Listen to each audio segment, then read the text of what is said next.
മണ്ണിൻ്റെ മണമുള്ള മഴയുടെ നനവുള്ള സെൻ വേൾഡിൻ്റെ പുതിയ വീഡിയോയിലേക്ക് പ്രിയമുള്ളവർക്ക് എല്ലാവർക്കും സ്വാഗതം.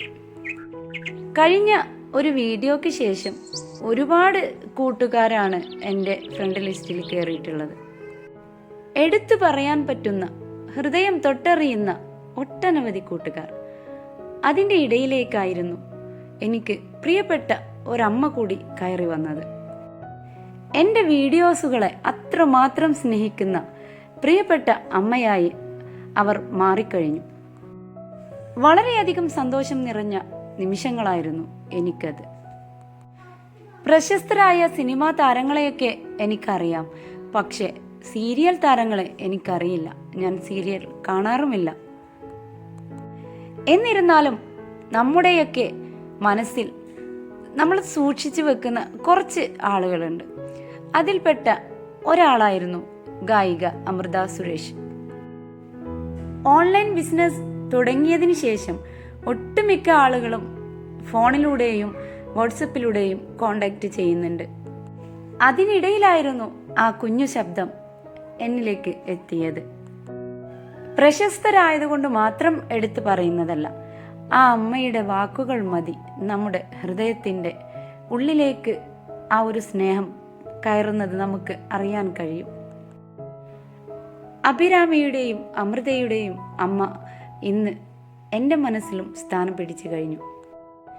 ഇനിയുമുണ്ട് പറയാൻ.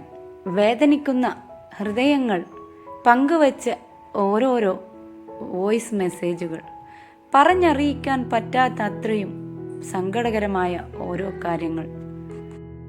വാക്കുകൾ കൊണ്ടെങ്കിലും അവരെ സമാധാനപ്പെടുത്താൻ എനിക്ക് കഴിഞ്ഞെങ്കിലെന്ന് ഞാൻ ആഗ്രഹിക്കുന്നുണ്ട്. ദുർഘടമായ ജീവിത വഴികൾ താണ്ടി എങ്ങുമെത്താതെ മനസ്സിനെ ചങ്ങലക്കിട്ട ഒട്ടനവധി വേദനിക്കുന്ന മുഖങ്ങൾ. ഹൃദയത്തിൻ്റെ ഉള്ളറകളിൽ അടച്ചിട്ട വാതിലുകളെല്ലാം തുറന്ന് ഓരോരുത്തർക്കും സ്ഥാനം ഞാൻ നൽകിക്കഴിഞ്ഞു. വാക്കുകളുണ്ട് നമ്മുടെ കയ്യിൽ, അത് മതി ചിലർക്ക് സമാധാനം ലഭിക്കാൻ. അതുമാത്രം കൊടുത്താൽ മതി നമുക്ക്. അതുപോലും കൊടുക്കാൻ മടിക്കുന്ന ഒരു സമൂഹമാണ് ഇന്ന് നമുക്ക് മുന്നിലുള്ളത്. എന്ത് പറഞ്ഞാലും എനിക്ക് എൻ്റെ കാര്യമുണ്ട്, മറ്റുള്ളവരുടെ കാര്യത്തിലൊന്നും ഞാൻ ഇടപെടാൻ പോകുന്നില്ല എന്നുള്ള ഒരു രീതിയാണ് ഇന്ന് നമ്മൾ കാണുന്നത്. എന്നാൽ അങ്ങനെയില്ല. നമ്മൾ ഇടപെടാനൊന്നും പോവാതെ തന്നെ അവർക്ക് നമുക്ക് നല്ലൊരു വാക്ക് കൊടുക്കാൻ സാധിച്ചാൽ തന്നെ അവരുടെ മനസ്സൊന്ന് ഹാപ്പി ആവും. ഒന്ന് രണ്ട് കാര്യങ്ങളിൽ എനിക്ക് അത് സാധിച്ചു. അതാണ് എൻ്റെ ഏറ്റവും വലിയ ഭാഗ്യമെന്ന് ഞാൻ കാണുന്നു. ജീവിതത്തിൻ്റെ നാൾ വഴികളിൽ വഴിയറിയാത്ത ദിക്കിലേക്ക് യാത്ര ചെയ്തുകൊണ്ടിരിക്കുന്ന നമ്മൾ ഓരോരുത്തരും ഏത് വഴിയിലാണ് നമ്മുടെ ഈ ഒരു യാത്ര അവസാനിക്കുന്നതെന്ന് ആർക്കും ഒരു ഉറപ്പും ദൈവം നൽകിയിട്ടില്ല. പറയാൻ മറന്ന വരികൾക്കിടയിൽ ഇനിയുമുണ്ടാകാം ഒട്ടനവധി വേദനിക്കുന്ന മുഖങ്ങൾ. തൽക്കാലമെല്ലാം അവിടെ നിർത്തി നമുക്ക് വീഡിയോയിലേക്ക് കടക്കാം. പുതിയതായി ഞാൻ സ്വന്തമാക്കിയ ജമന്തി പൂക്കളെയാണ് ഇന്ന് ഞാൻ പരിചയപ്പെടുത്താൻ പോകുന്നത്.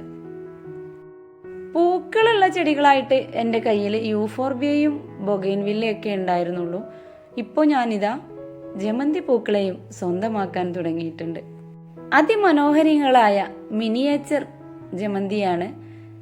നല്ല പൂക്കളുള്ള ചെടിയാണിത്. നല്ല മെറൂൺ കളറാണ് ഇതിനുള്ളത്. മെറൂണ്, വയലറ്റ്, യെല്ലോ എന്നീ കളറുകളിലൊക്കെ നമുക്ക് ലഭ്യമാണ്. ഈ ഒരു ചെടി കൂടുതൽ ആളുകൾക്കൊന്നും ഞാൻ സെയിലായിട്ട് നടത്തിയിട്ടില്ല. കാരണം ഇത് നമ്മൾ കൊറിയർ അയക്കുന്ന സമയത്ത് പെട്ടെന്ന് ഡാമേജ് ആവാൻ സാധ്യതയുള്ള ഒരു ചെടി ആയതുകൊണ്ട് തന്നെ നമ്മൾ അയച്ചു കൊടുക്കുമ്പോൾ എത്ര ഫ്രഷായി അയച്ചു കൊടുത്താലും അവിടെ എത്തുന്ന സമയത്ത് കമ്പൊക്കെ ഒടിഞ്ഞ് ചീത്ത ആയിക്കഴിഞ്ഞാൽ അവർക്കതൊരു വിഷമമാവും എന്നുള്ള നിലയിൽ ഞാൻ ഈ ഒരു ചെടി റിസ്ക് എടുത്തൊന്നും അയച്ചു കൊടുക്കാറില്ല.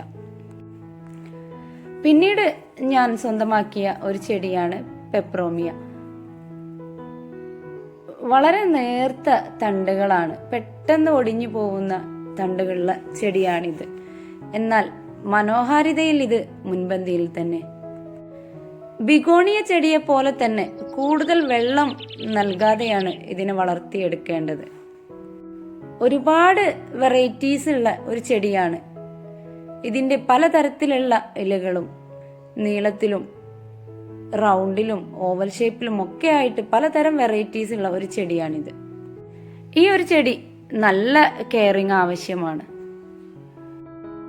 പിന്നീടുള്ളത് എൻ്റെ സാധാരണ സിങ്കോണിയം ചെടികളും മറ്റുള്ളതൊക്കെയാണ്.